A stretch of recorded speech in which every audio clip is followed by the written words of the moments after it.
Zdravím vás!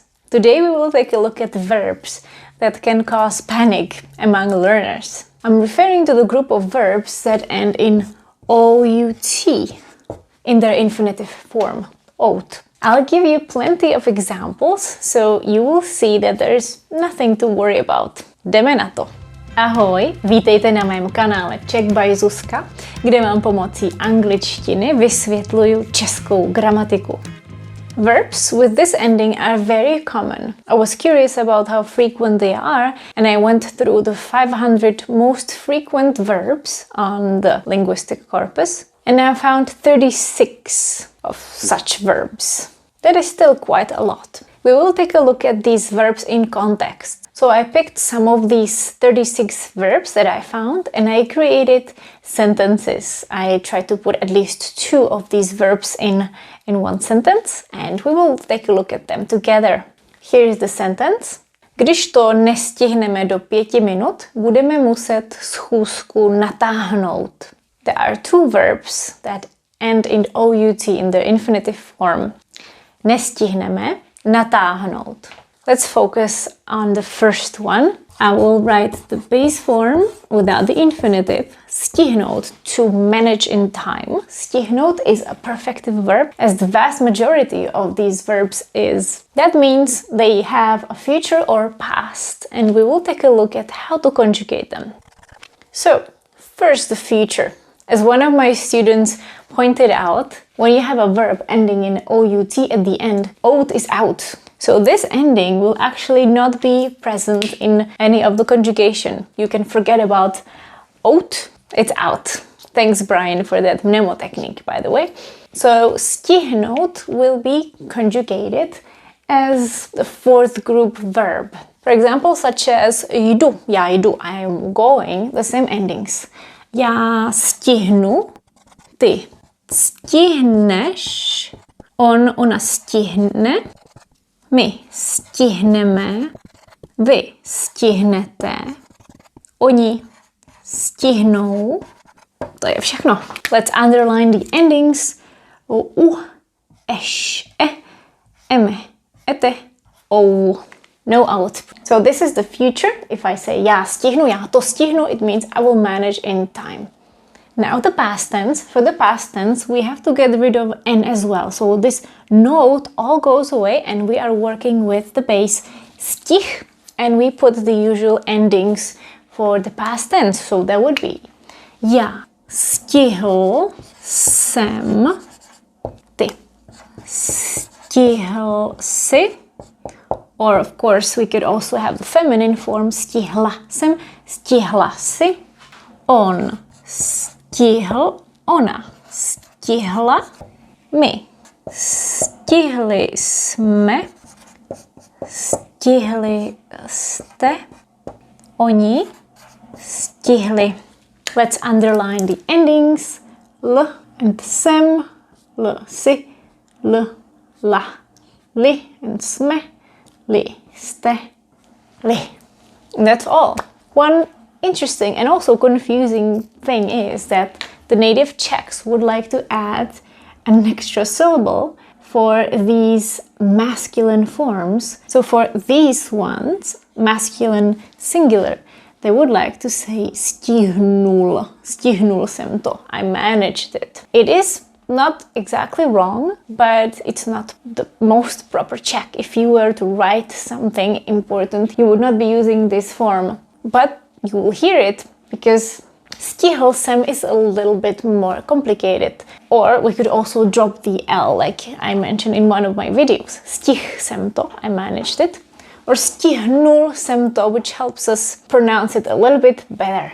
It doesn't happen with this form with the feminine or the plural, because there is a vowel here, which helps us pronounce the ending of that word easily. When we take a look at our sentence, když to nestihneme do 5 minut, if we don't manage it in 5 minutes. The second part of the sentence was budeme muset meeting natáhnout, to extend, to make longer. Natáhnout is also perfective, so it would be natáhnu and natáhl jsem or natáhnul jsem. Next sample sentence.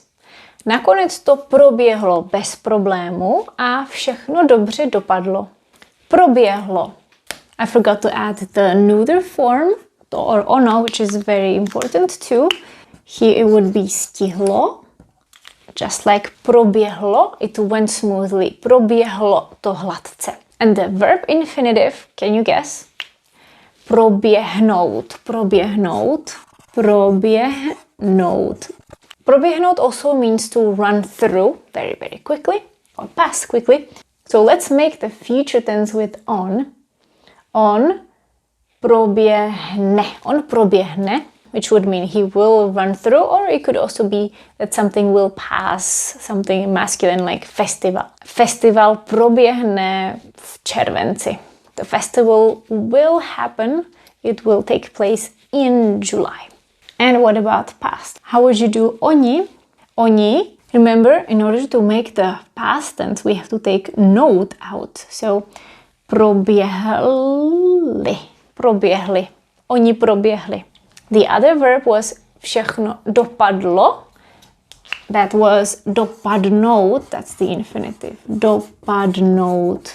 Literally to fall down or to end up.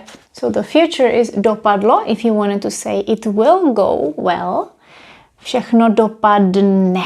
You take away OUT and then you add the ending. So this is what you have to remember. For the future, we take away OUT, and for the past, we have to take NOUT. Next example. Stáhnu si ty dokumenty, než zase spadne internet. Stáhnu. The infinitive is stáhnout. Stáhnu si ty dokumenty, než zase spadne. And that is spadnout, which is very similar to the previous one. Dopadnout, spadnout. These two verbs are both in the future, where we take away OUT. Stáhnu a spadne, spadne.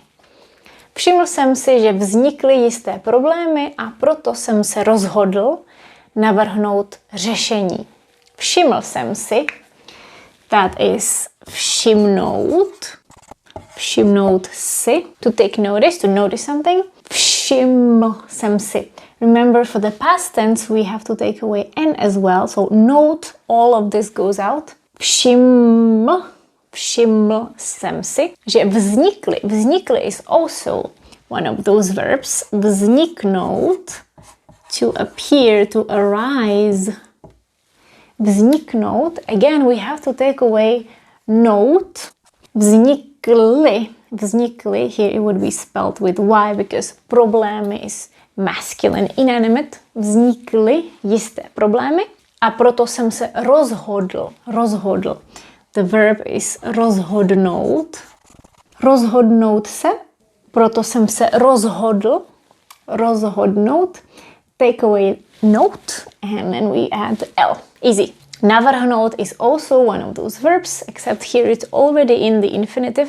Can you say I suggested? It would be navrhl. No wonder we want to say navrhnul, because navrhl is a little more complicated. Navrhl. This is all going very, very smoothly, don't you think? Too smoothly. So it's time to change it a little bit. Of course, there are irregular forms. I wanted to motivate you and show you that these verbs are not complicated, and they're not, but sometimes there are differences. Listen to this. Zapomněla jsem jeho jméno a vzpomněla jsem si až druhý den. Zapomněla jsem jeho jméno. Zapomněla. Let's write the infinitive. Zapomenout. And also vzpomněla jsem si. Vzpomenout si. Vzpomenout si. Okay? So according to our rule, if we want to make the past tense, we remove nout and then we should put L, right? Zapomněla jsem. We don't want this. We want to say zapomněla, which is also spelled with an extra N. Zapomněla. And E takes a háček. Zapomněla jsem. The same is here. just because it sounds better. We don't want to say zapomněla jsem and vzpomněla jsem si. So verbs such as zapomenout, vzpomenout si, and also připomenout, to remind, act the same way. You can remember it this way, because there is a vowel right here. We cannot apply the rule, it would just not sound good. And the future of these verbs is regular. We keep N here, zapomen, so já zapomenu, and I will remember, vzpomenu si, zapomenu, I will forget, vzpomenu si, I will remember, ale zapomněla jsem to, I forgot, vzpomněla jsem si, I remembered. And it is time for another interesting pair of verbs. Kandidát nás zaujal a proto jsme ho přijali. Zaujal, přijali. Now what? Let's take a look at the infinitive of these verbs. Zaujal, made a good impression or caught our interest. And the verb is zaujmout. Zaujmout. No wonder there is actually M here. And what about přijali? The infinitive is přijmout. There is an M here as well. If we want to make the future of these verbs, it is easy because we take away OUT, zaujmu, I will catch their interest, zaujmu je. A přijmu to, I will accept it. Přijmu to. But if you want to work with past, remember there is no N but M, which changes things a little bit. If we were following the rules that I showed you at the beginning, it would be zaujil sem. We need a vowel, believe it or not. We are actually giving an extra vowel here. So it would be zaujal sem, přijal sem. Another of those verbs would be, for example, pronajmout si, to rent something. Pronajmout, the same thing. Pronajal sem si dům. I rented a house. So how about that? Not that difficult, right? Let me show you one interesting verb, bloat, which means to sail or flow in water. And when you look at it, you can already sense that there is something going on. There is no N or M, so is there going to be another rule, Zuzka? Yes. There's no N or M to work with. This has a completely different conjugation. First of all, this is one of very, very few verbs that is actually imperfective. The future of this verb would be simply made by budu plout, I will sail. Budu plout. And if you want to say I am sailing, it would be pluju. Let me put it here. Pluju. What about the rest? Ty pluješ. Remember, these are actually imperfective. On pluje. My plujeme. Vy plujete. Oni plujou. This actually works as the third group, just like those that end in OVAT. Uju, uješ, uje, ujeme, ujete, ujou. There are not so many verbs like this. Another one would be zout se, to take your shoes off. We have a verb for that. Yes, we do. Zout se. And this one is perfective. So when you say zuju se, it means I will take off my shoes, not I am taking them off. This conjugation, however, for plout is imperfective right now. And how to make the past tense? It's also a little bit irregular. So OUT is out, and then you add UL here. You have to add an U. So plul sem, or zul sem se. I took off my shoes. The same is here. Plul si, zul ses, and so on. There is a little bit more to tell. If you would like to see more examples, please read my blog post where you will be able to find what I talked about today and more. And at the end, let's do a very short exercise. If you want to work with more sentences than just 3, also check my blog post because there are more sentences to practice with. The task is easy. There is a sentence that's either in past or future. When the verb is in past, you have to change it into the future tense. and vice versa. When there is a verb in the future, you have to use it in past. The first sentence. Všiml jsem si toho. I noticed that.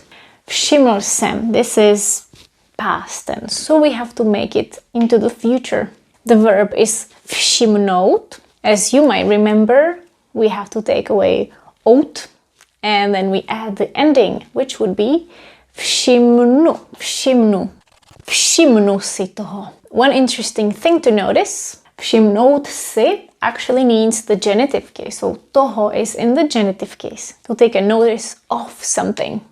Zapomeneš na to. You will forget about it, which is future, zapomeneš. The verb is zapomenout, zapomenout, and remember this one had something interesting. We were adding an extra letter. The future would be zapomněl or zapomněla si na to. Zapomněl, zapomněla si na to. And the last one, zvedneš ten telefon. Will you pick up that phone? It's also future, zvedneš. The verb is zvednout, zvednout. And there is no trick in this. Zvednout, we take away nout, zved, zvedl, or zvedla.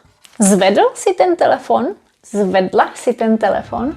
Dámy a pánové, to je ode mě všechno. Please check out my blog post to practice more. Mějte se krásně a těším se na příští týden. A děkuju, že se učíte česky. Jste super.